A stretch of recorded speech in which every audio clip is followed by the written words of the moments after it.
Hello everyone, I'm Woko and welcome to Wokolandia.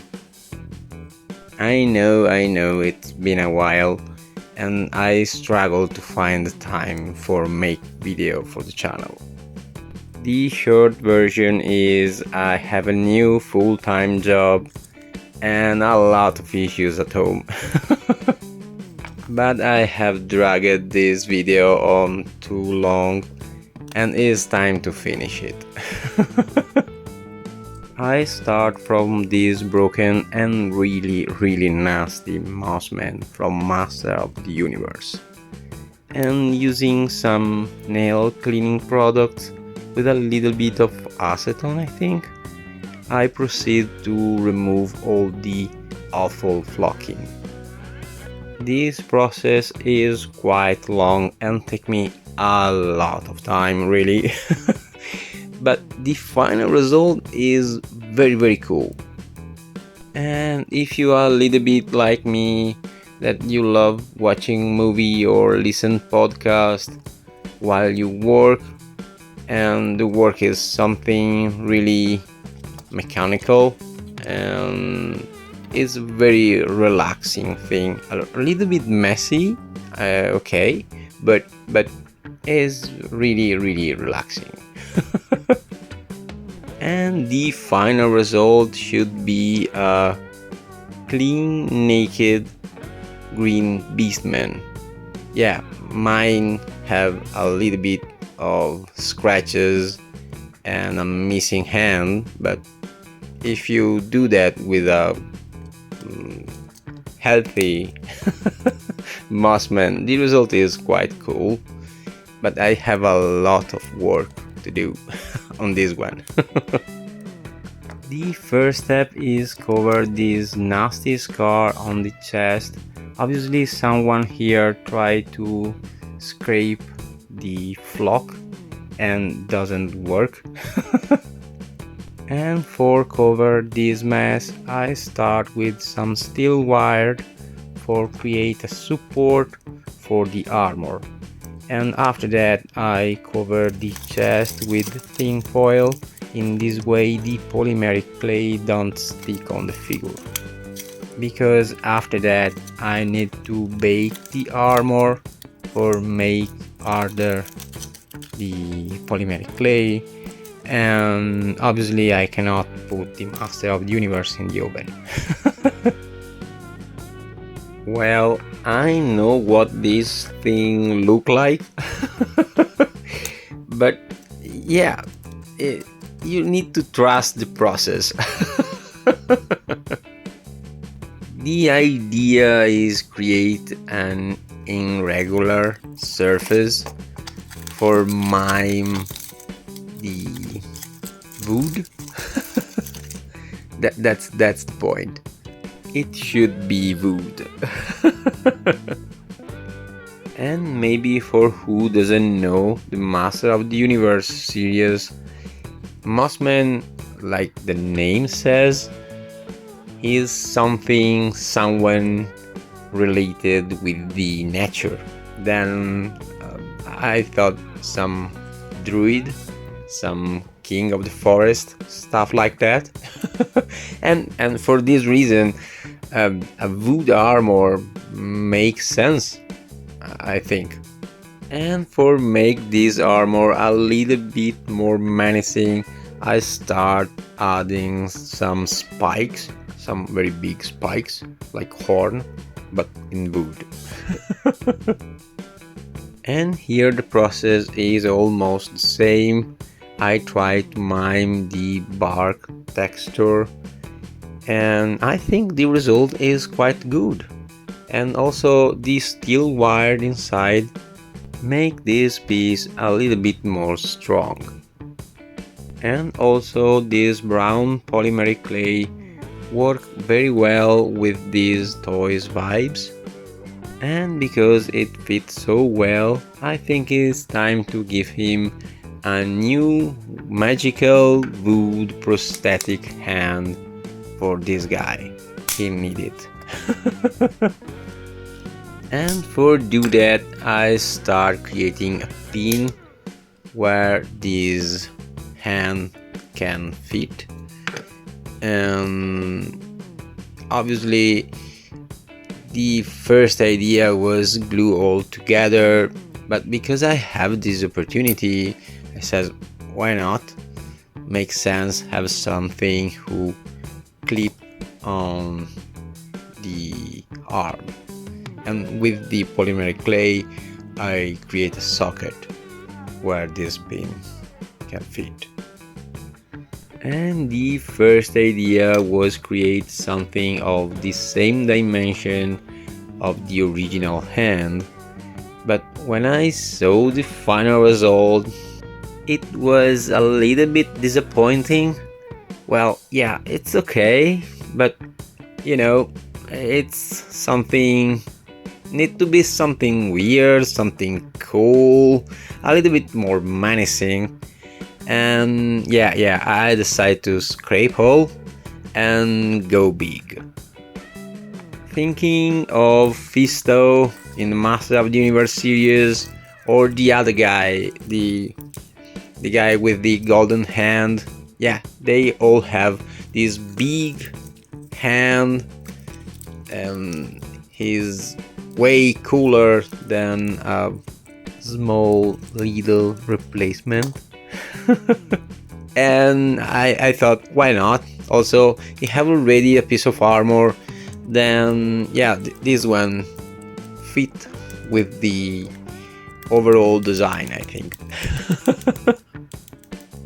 And I use the same process that I use on the chest, and I cover part of the arm with thin foil, and after that I start cover in polymeric clay and sculpt the accessory, and in this way I have something that clip with the figure.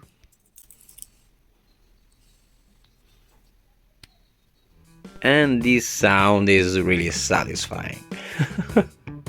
And another thing I usually do in my sculpting process, and I previously do in the armor and now in this hand, is divide this sculpting in different phases. Like you see, I first sculpt and bake the part connected with the toy, and only after that I start add more detail, like in this case the finger or the spike for the armor. And the reason is quite simple. Well, I know myself and I know that I have a very heavy hand, and I usually hold the piece, like in this case, on a part where it is sculpted, and if this part's still soft, I for sure ruin my entire work, erasing some detail or deform the entire accessory.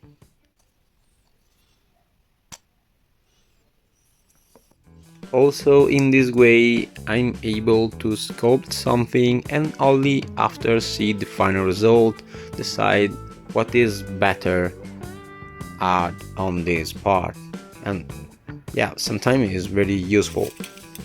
Like in this case, I want to make an helmet for this guy because the head is ruined, and I know that I want to make something, but I don't know what is the final result. I only know that I want to add some horns or stuff like that, but I don't know where and how many. And I decided to sculpt first the part connected with the toy in the same way and texture that I made the other part, and only after finish the helmet and bake the helmet decide where to put the horns. In this way the entire process is super fun for me because I don't need to pay attention on the part I previously sculpt and bake, obviously, and focus only on how cool is a horn on the eye or if doesn't match or doesn't fit with the figure, I can scrape the part and place another horn or another feature without ruining all my previous work. And after different attempts, because at the start I wanna place 2 horns like a bull, like a minotaur, but it look like too much like a demon and is not my intent. And at this point I decided to place only 2 horns on one side, because the entire figure is not symmetrical. Then it look quite good, I think. Weird, but good. I love how this clip sound. And this is the most controversial part of the video.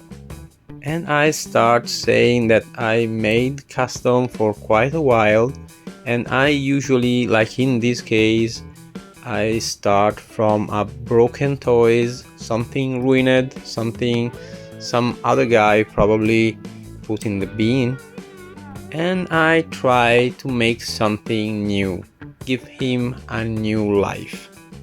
And for who doesn't know, for give you some context, there is some rubber band specifically made for repair Master of the Universe legs. And I'm the first one that advise someone who wanna repair some expensive character or some old toys that wanna keep original to use those band. And I was someone that sell vintage toys for living, and I know how picky can be a collector. Trust me, I know. But for a custom on a broken toys, I wanna keep this stuff simple and available for everyone. That's the point. The toys is already ruined and there is no point to preserve its originality. And that's the reason why I use some hooks and an O-ring. Something available for everyone in an hobby store. And sorry for this outburst, but if you check this reel on Instagram, you find a lot of insult and flame for this specific topic. But was fun at the same time. And with that, with a few bucks, you can fix your Master of the Universe legs. But keep in mind that with this process, someone will be mad. These custom Mossmen have a lot of accessory, an armor, an helmet, etc, and will be reasonable. Have a weapon, I think, a wood weapon, because it's a wood. And I need to find something to use for the base, and this part is perfect, I think. It fits on the hand and also is already brown. In this way I don't need to color the handle and I don't risk the color chip away. And also because this polymeric clay, this brown polymeric clay, fit very well with the toys vibe, I don't wanna paint the figure. I think is already way more interesting the usual Mossman, I think. I know the usual one have some flocking and this one don't have it, but yeah, it's the entire point, I think. This one have the accessory. And the idea for do this weapon is follow the other part I already sculpted. and will be something like with a wood texture and some horns. And about that I had different idea, like a trident with the wooden horn, but at last I decided for make a big hammer with a horn on the opposite side. In this way I have everything that match with the other accessory. That's the idea. And let me know what you think about that. Also, like in the vintage Master of the Universe toy line, the armor and the weapon are of the same material and on the same color, and that fit the toy's vibe even more, I think. And also, if you noticed, I keep sculpting this spiral texture on every piece for make them all match. And with that, guys, even this very long I think at least 6 months custom is finished, is finally finished.